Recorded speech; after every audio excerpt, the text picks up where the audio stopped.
up an old road to Laymore Freeway, a few miles south of Las Vegas. May 2nd, 8:15 p.m. Airline stewardess Elena Munoz missed the detour sign and blew a steel-belted radial on a jagged rock. She cursed the power of advertising. She had no idea how cursed her evening really was.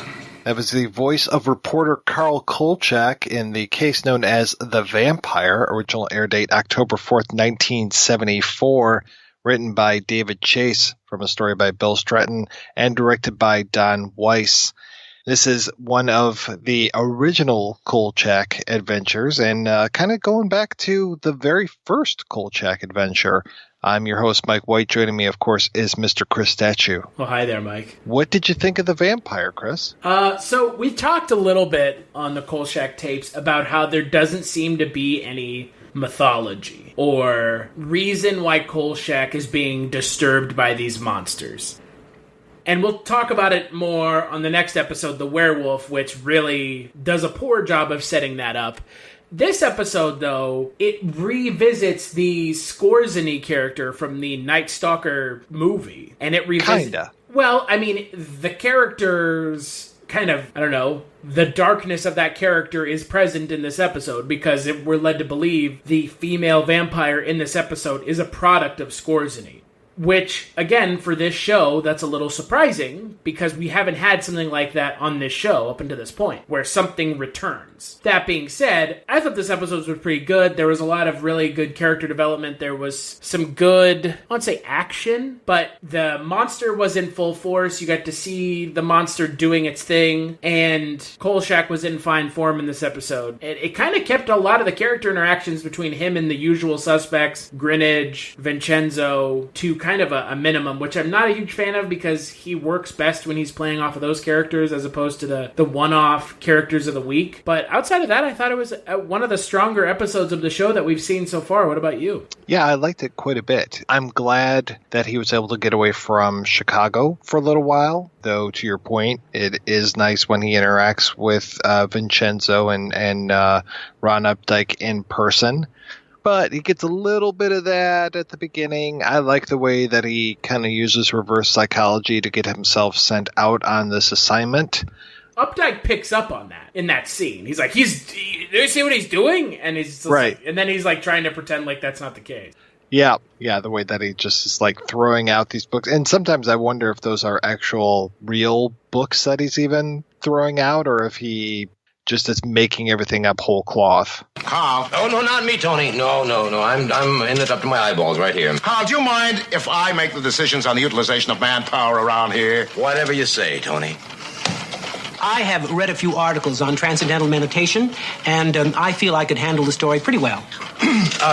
What books you read, Ron? The Murty book, the Harrison Lopato work, the A Sense of Self by Sikney Obandi? Just the Murty book. And some articles. I don't know the others. Uh-huh. Well, the Murty book is fine, Tony. It's just fine. It'll give him enough information, knowledge to write the story. It's superficial, but enough. Carl, I want you to go. Mr. Vincenzo, don't you see what... No, wait a minute, Tony. There is no time to discuss it. Now, according to this, the interview's already been set up with a murder mirror, and I want you on that plane today. Not me. I'm not going out, and that's that. You are going out to Los Angeles. You're going to give the story your best efforts, and you're going to keep me posted while you're out there. Tony! That is it, Carl! And it gives us kind of a good comic foil in the real estate agent and former Purple Prose journalist. Once he finally gets out to Los Angeles.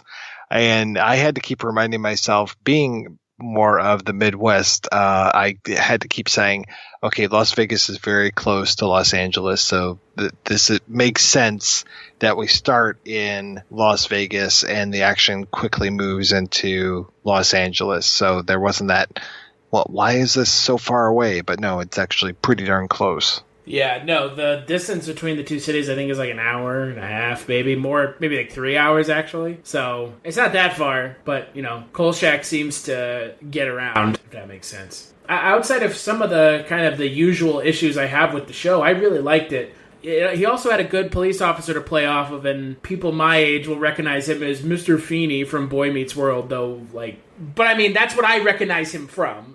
Or, I guess, more aptly, Kit from Knight Rider. Oh, my God. Yeah, I forgot that he played Kit's voice. I tend to think of him as Dr. Mark Craig from St. Elsewhere, and then he also had a good role in The Graduate. Isn't St. Elsewhere is the one where it turns out it's all in the kid's head at the end, right?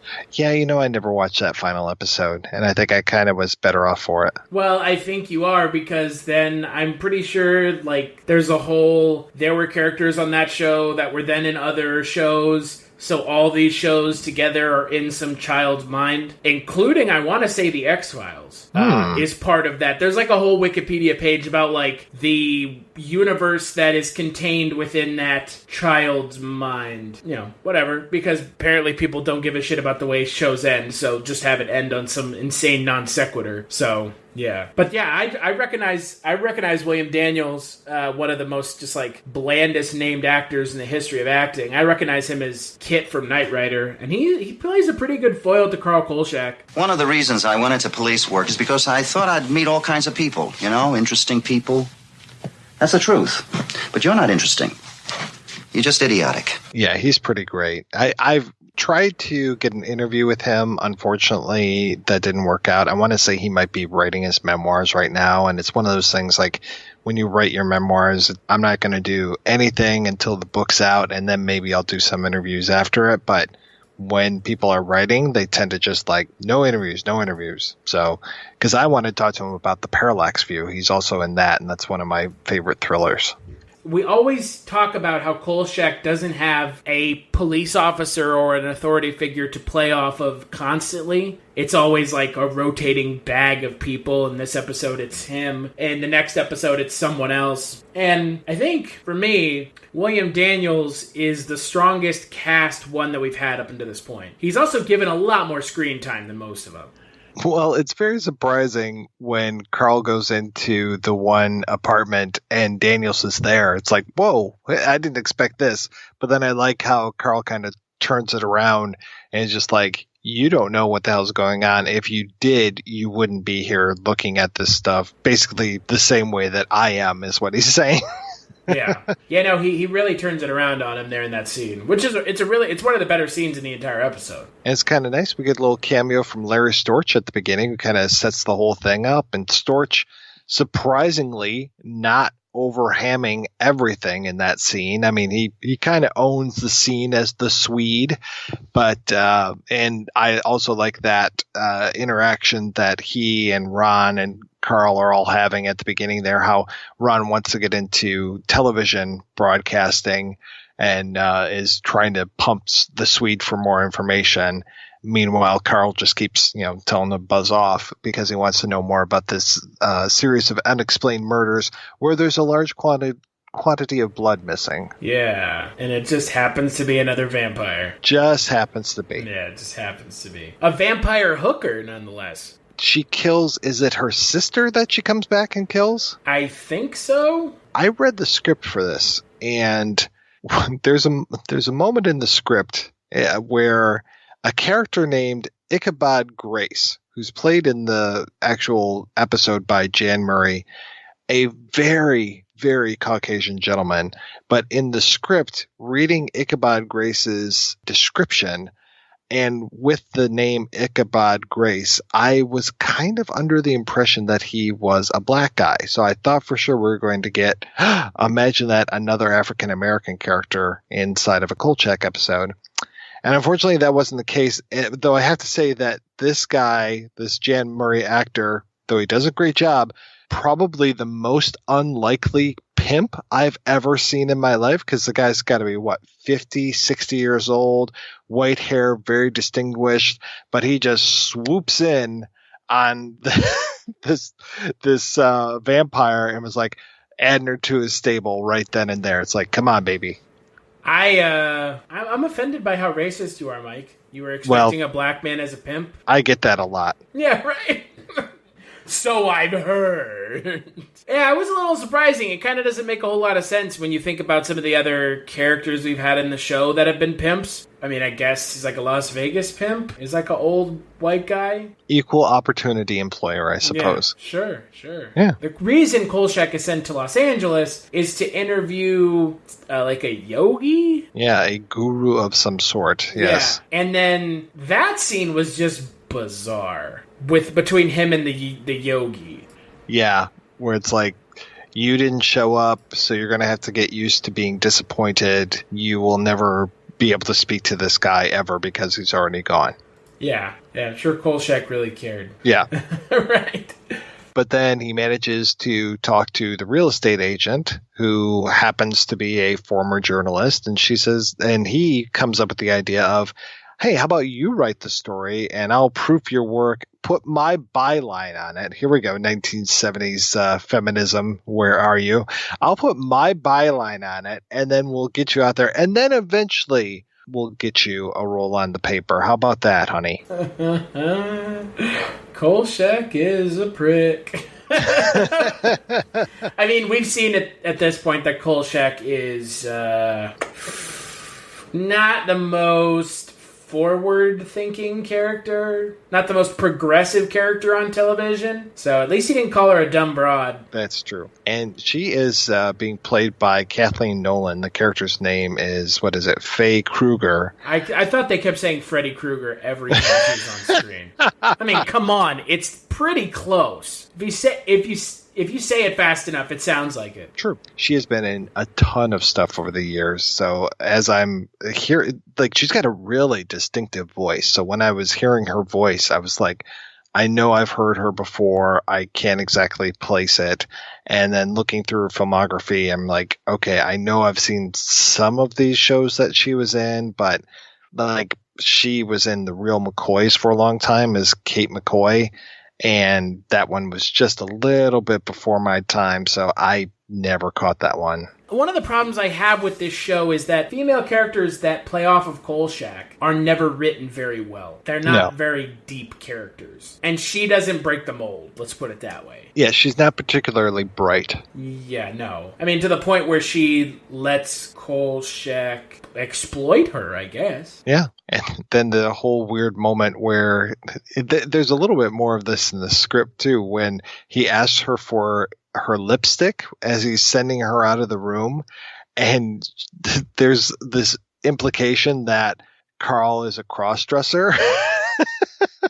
But that doesn't necessarily come out in the episode too strongly, I don't think. I didn't even pick up on that. Yeah. But he's taking the lipstick so he can make a big cross on the back of the door. I guess he didn't have any markers or anything available, so makes a big old cross on the back.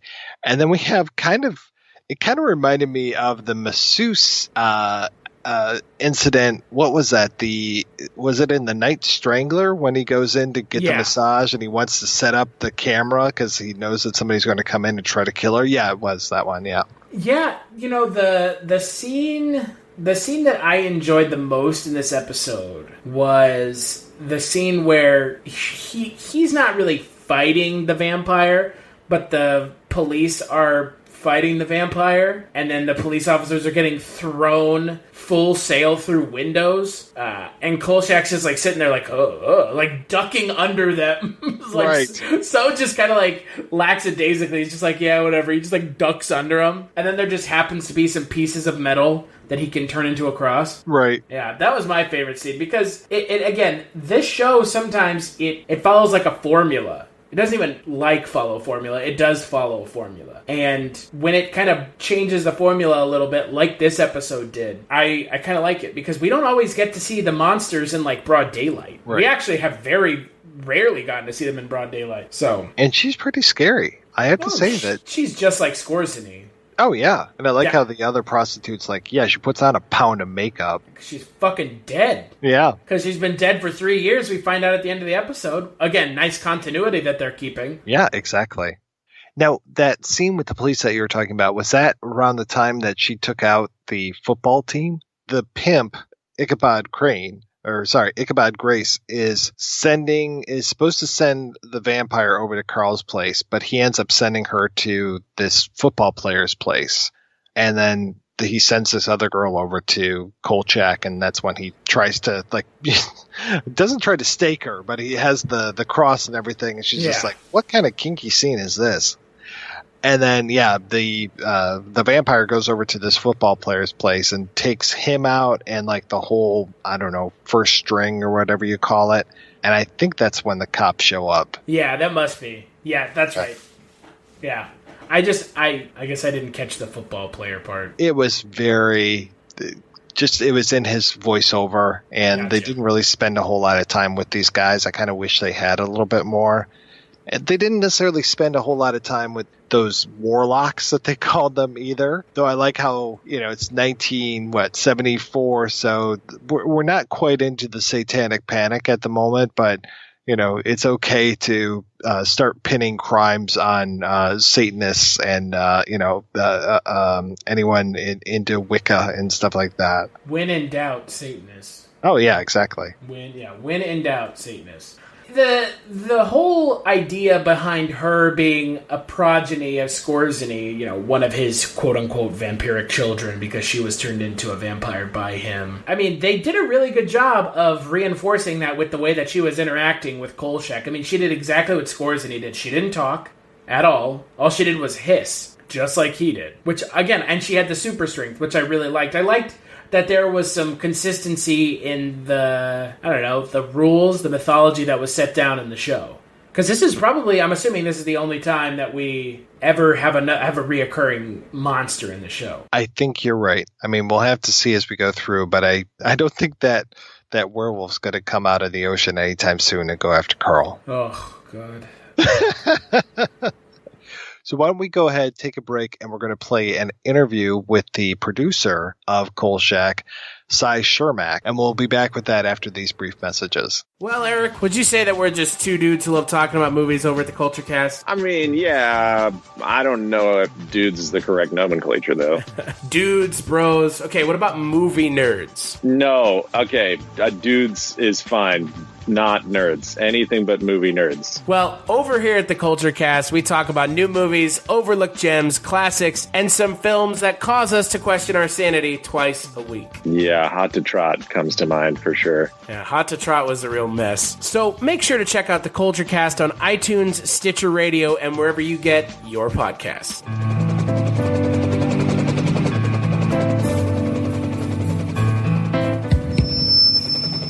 Attention, attention. Are you a fan of MASH, one of the most groundbreaking television series in history? Then take a listen to the MASH 4077 podcast, where hosts Kenny, Simon, and Al discuss their thoughts episode by episode. They will also share with you some little-known behind-the-scenes information, trivia, and so much more. So come and find them on iTunes by searching MASH 4077 podcast or online at www.mash4077podcast.com. How to continue a television series after a major actor has left the cast. Part 2. The Blake 7 Method. Remove the character from the script. Introduce a new replacement character. Eventually, few of the original characters will be present, and the series will barely resemble its original form. For more about British science fiction television, listen to the British Invaders podcast. www.britishinvaders.com.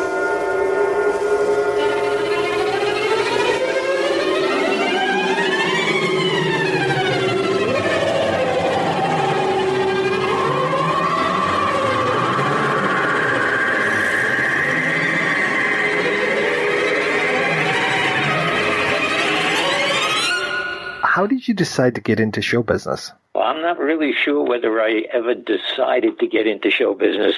I think I kind of drifted into it. And as I think about it, it wasn't really a conscious decision. It sort of just grew and probably started when I was a kid.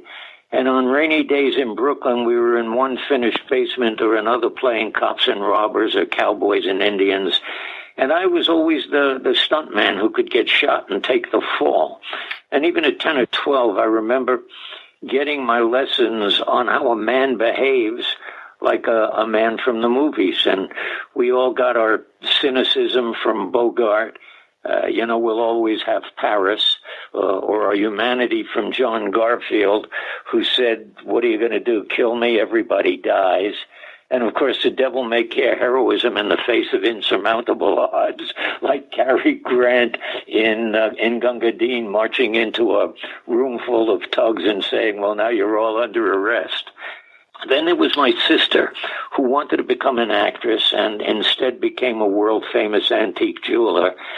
And she took me to her high school, which ultimately became my high school, where I saw a play called Cyrano de Bergerac, the title role being played by a young man who became a famous comedian, Jack Carter. And Jack played Cyrano with what I describe in the book as a grotesque Jimmy Durante accent. But I was smitten by the play and the character. And so when the time came for me to be graduated from high school and choose a college, I opted for Ithaca College that offered courses in only 3 disciplines: music, drama, and physical education. And then somewhere around my first year in college, I became ill and I had to drop out. And instead of going back to school, I became an apprentice in a summer stock company. And then the next year, I became a resident in the summer stock company. And then I was an actor. You went from acting to writing fairly fast in your career, is that right? Yeah, pretty early in my career. I wasn't crazy about the way actors were treated, and I thought maybe writers would be treated a little better, and I was wrong about that. And my wife was a magazine writer, and I had appeared in so many television shows that I had the scripts, and we sort of learned the formula and decided to write something together. That's how I became a writer. One of your early writing credits, after writing a few episodes of television, was doing the screenplay for 4D Man. How did you get involved with that? The beginning of my life as a rewrite man. When I'm feeling wildly narcissistic, a play doctor. I'm using now a 3-sheet poster of that film as my computer wallpaper. I don't know why I'm not crazy about the movie.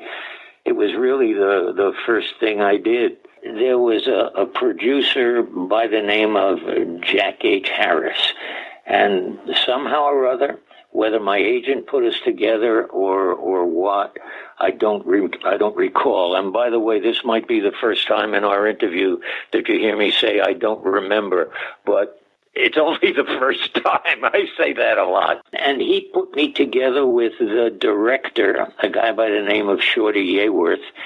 And he had a script that he wasn't crazy about. Why should that be different from all other nights, you know? And so he asked me if I would rewrite it. And, of course, it was the first thing I'd ever done. And I said yes. And my wife and I went out to meet Shorty and his family in a compound in Pennsylvania, I believe.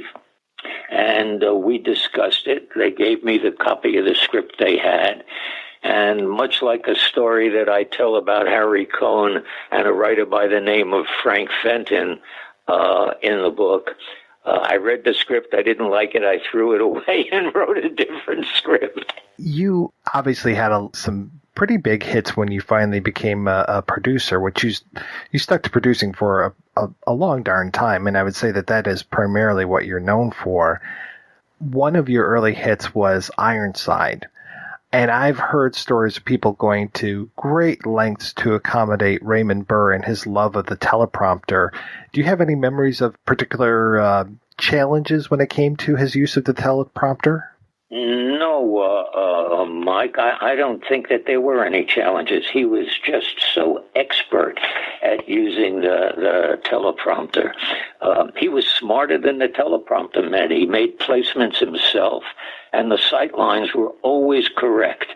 It was shooting outdoors that was a major problem. He told us, whether it was true or not, that he had very sensitive eyes.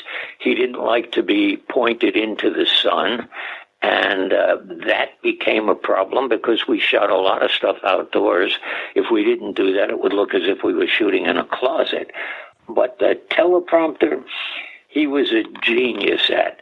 much like Barack Obama was.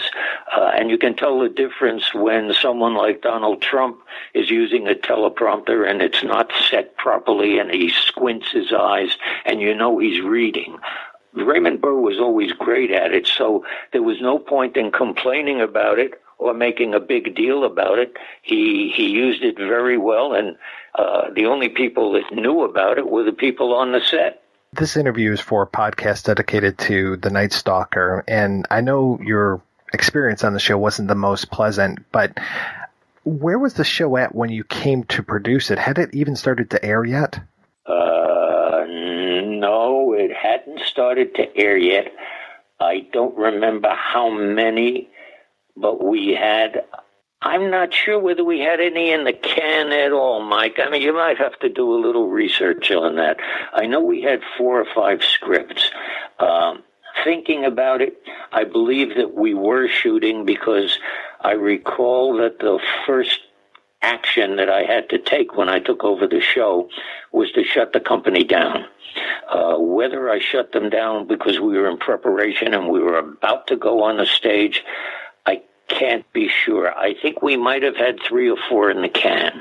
And there was a problem on the set. There was a problem between darren-mcgavin and the current producer at the time, a very nice gentleman by the name of Paul Playton, who was being abused by his star. And I guess, yes, it had not started to air, no, because I remember that I had to recut some of the shows that were already in the can. What were some of the things that you immediately saw needed improving on the show? It was a problem in which Darren had his idea about what the show should be and what the format should be. I mean, it was a sort of thing like I cut some characters, I improved some attitudes in other characters, but mainly I changed the formula that Darren wanted so desperately to keep. And what he wanted was every episode to be this. People die, Kolchak smells foul play, he does some research, I kill the monster of the week, and then Vincenzo refuses to print the story. And having done so many other series, I knew that just wasn't going to work. For instance, on Ironside could have a different concept and a different show every week. One thing remained constant. Ironside was the world's best detective. He saw things that other people missed. He missed nothing. But one week it would be a mystery. One week it would be an open kind of a mystery in which the audience saw what was happening before Ironside did. One week we would do a closed mystery in which the audience did not know what was happening, and they found out what was happening when the cops found out about it. One show would be a love story. So I just couldn't abide by the fact that Darren wanted to do a series that was going to be the same every single week, and only the monster would change or the clothing on the characters would change. And that was my major problem. Why do you think there was such a disconnect, too, about the tone of the show? Because it feels like there was a uneasy mix of comedy and horror. Yeah, well, if you felt that, you felt it despite how hard I struggled not to do that. I don't know whether I should even think about it as a disconnect, Mike. Here's what happens. The network wanted both. And by the way, you know, what my job basically was to stand there in the middle with both hands out and keep the studio off with one hand and keep the network off with the other hand.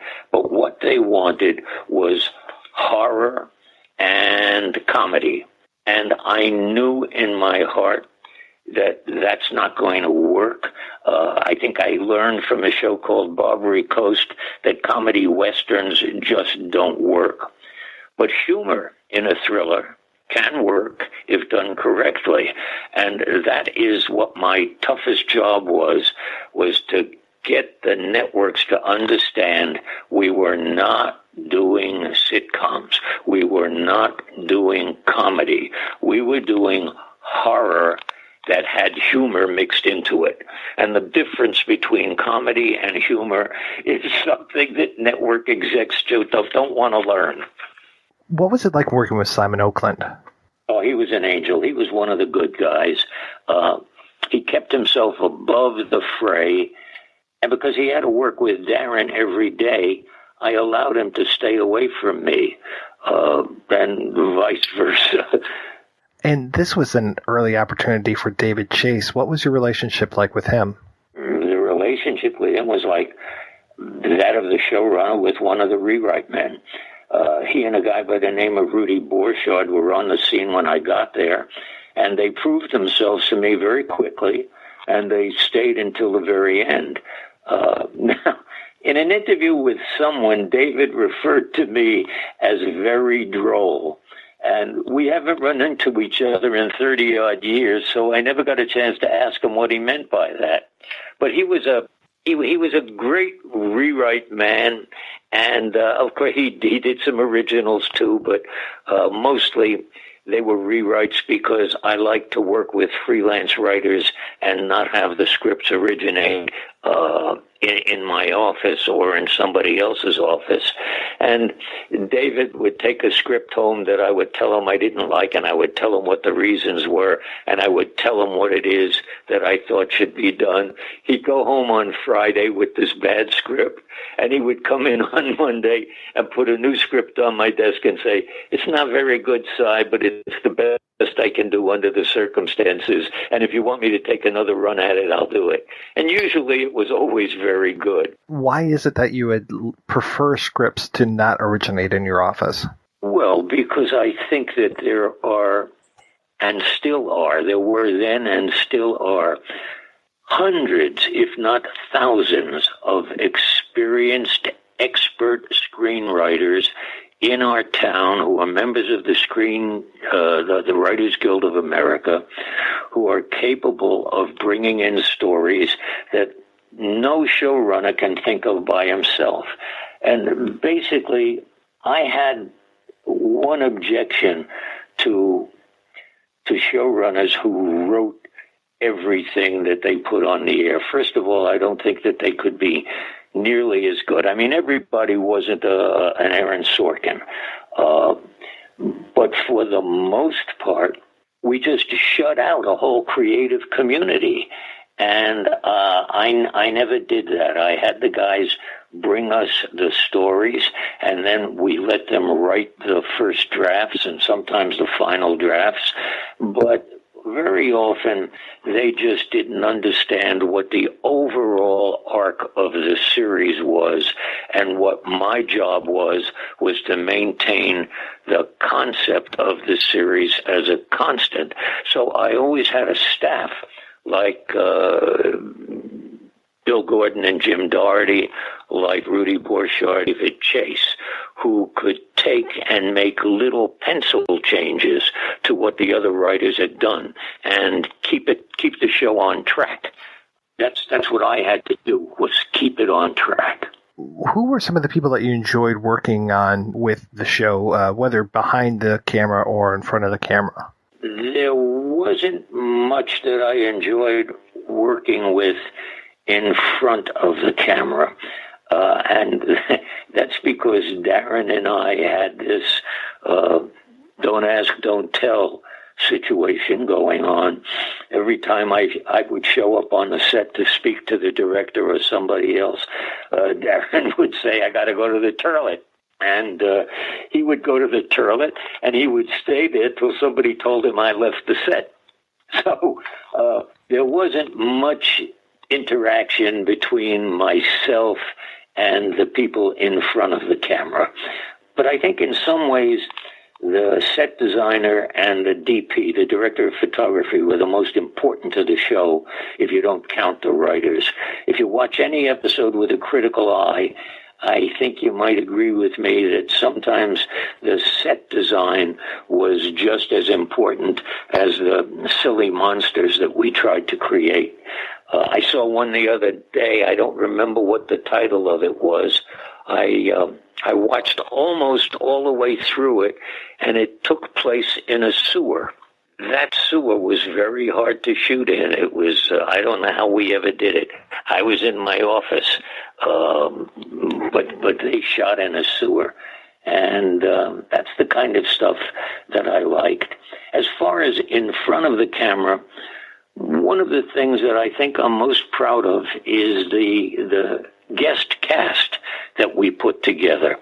Every comedian who ever was or ever will be was on that show. I mean, from Phil Silvers right down to, I don't know if Jack Carter was on the show. I don't think so. But Phil Silvers, it was a great cast that we put together of actors that came on every week. Is that where you met Eric Estrada? Eric did a show for me, yes. That is where I met Eric Estrada. But you know what? When I came on to Chips, I had totally forgotten that I had ever had Eric Estrada in a show. I didn't know who he was. I didn't know anything about it. And it wasn't until years later that I saw some company put out a CD with all of the Kolchak episodes on it. And it was then that I realized, yeah, I remember Eric. You've put together so many shows and so many episodes of great shows over the years, and I know that this is kind of an unfair question, but do you have any favorite episodes of some of the shows that you've worked on? I guess there's no real reason for it in terms of perceived quality, but my favorite show was Amy Prentice, and it was my favorite show because it was created by my wife, Francine, and so I liked that show better than any other. And we did the pilot for that show in off of Ironside, and if I remember correctly, I had Bill Shatner playing the heavy in it. So I liked that episode. With regard to Kolchak, I don't think I had a favorite episode, especially since none of the special effects or makeup effects really worked for me. We just didn't have the money. We didn't have the time. I tried to do things that were a little hard to do. We didn't have blue screen at that time or green screen, which is what it became before it became blue screen. But I did like some moments, like the burning of the cross on the hill, and an actress by the name of Ann Whitfield who played an unlikely hooker that Kolchak holds a cross up at in order to protect himself from her. That was a moment on Kolchak that I liked. Despite all the problems that Darren gave me and that I'm sure he perceived I gave him, Darren-McGavin was a great Kolchak. I mean, he just was Kolchak. I can't conceive of anybody else ever playing that part.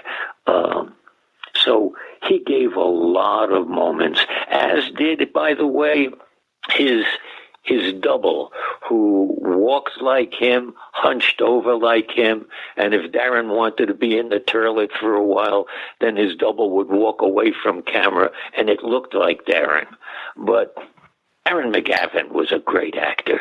So many of the shows that you've worked on have been, let's say, resurrected to maybe varying degrees of success over the years. Do you even bother to see like the TV movie of the Virginian or the Chips movie or Ironsides or Kolchak when they brought those back? Well, when you say Kolchak, I don't recall them ever bringing that back, except the ones that I shot. Did they do a Kolchak movie? I don't remember. Back in 2005, there was a series called The Night Stalker with another Kolchak. Oh, my God, yes.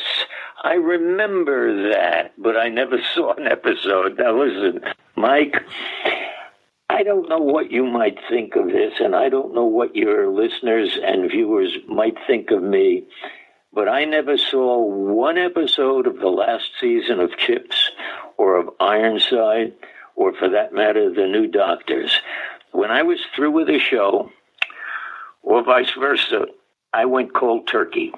And as far as the reimagining,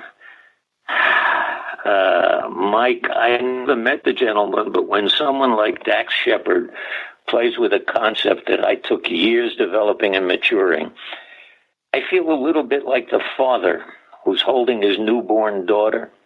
Even as he holds her on his chest that first day out of the hospital, he knows in his heart that someday she's going to be growing up and she's going to have some kind of sex. He just want to be around to see it. How did you come to decide to write showrunner? People kept asking me what the hell it was I did on these shows. I mean, people just don't know what an executive producer does, or failing an executive producer, what a producer does if he's the guy who does it. And one of the reasons for that, I believe, is the proliferation of executive producer and a producer credits that give rise to the need for a showrunner to identify himself among the crowds of producers who had no idea what a producer was supposed to do. Actually, I think I cover that pretty thoroughly in the book, but the bottom line answer is, with multiple companies now financing motion pictures and probably doing the same thing with television, everybody who's an executive of one of those companies that put a couple of $1 million into a project becomes either an executive producer or a co-executive producer or a producer or a co-producer, and none of them do anything.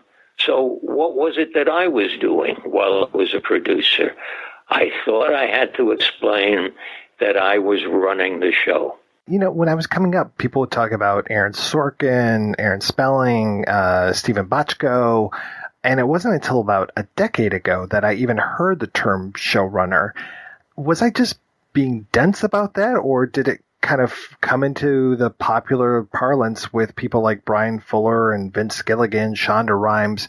Because honestly, I'd never heard that term. Then now I can't go a day without hearing the term.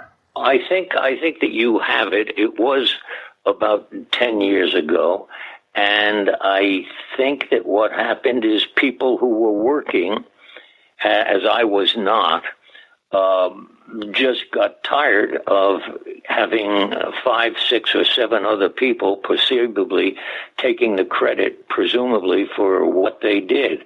Now, of course, the networks know who does what.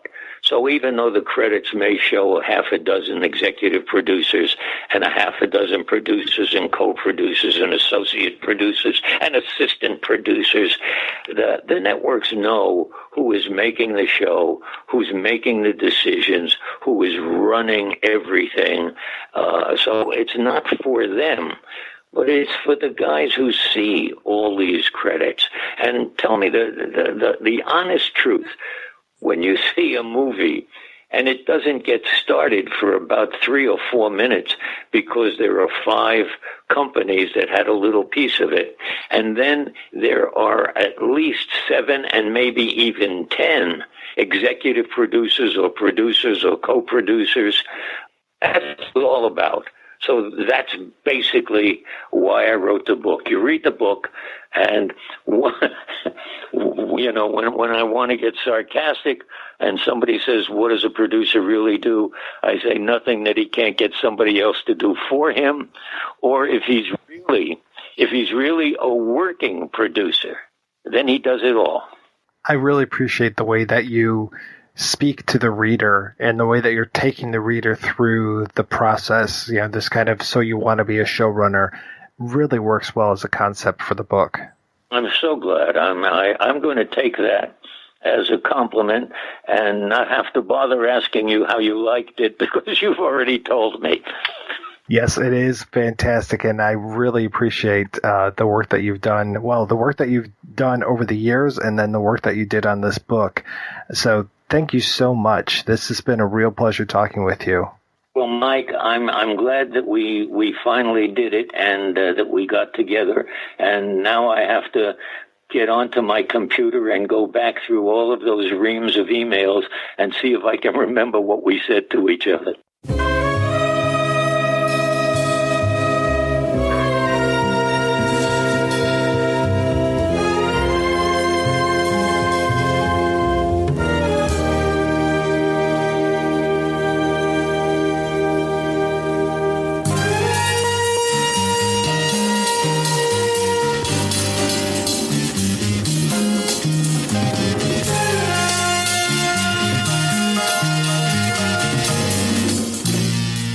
We are back, and we were talking about The Vampire, the 4th episode of Kolchak, a.k.a. the Night Stalker, a.k.a. Kolchak the Night Stalker. And yeah, I would say that this is a pretty solid episode. I don't know if I watched this back-to-back with the Night Stalker, how it would feel, but I think it's good that there's some space between the Night Stalker and this one. I would say that this is perfectly fine to watch them back-to-back. I mean, it is kind of one long story, right? Yeah, it kind of feels that way. This episode works better than a lot of the standalones have, primarily, for me at least, because, the villain, I think, in this episode works a lot better than some of the other villains have. But then again, I haven't really liked the villains in a lot of the other episodes anyways. Not the invisible space aliens or anything? Oh, dear God. I mean, again, it's nice to see them actually showing the monsters. Right. Right? Because we've really had this kind of lack of the monsters actually being, like, fleshed out. Right. I mean, Jack the Ripper, to me, I know people are going to plots over this, but to me, the gold standard kind of is David Warner in Time After Time. I mean, he's so evil and smart and just really does a good job in that.